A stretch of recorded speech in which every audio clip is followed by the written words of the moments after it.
Salut, comment ça va? Aujourd'hui, on va apprendre à prononcer le son U. Difícil, ¿eh? ¿Por qué es difícil?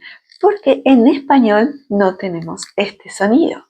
La U en francés se pronuncia U. ¿Cómo vamos a hacer para que nos salga este sonido? Primero vamos a pensar como si fuera una I. Ti. Ti. Practícalo conmigo. Ti. Luego vamos a hacer como que le agregamos una U. Tiu. Tiu. Finalmente, eliminamos la I y queda tu. Tu. Parece fácil.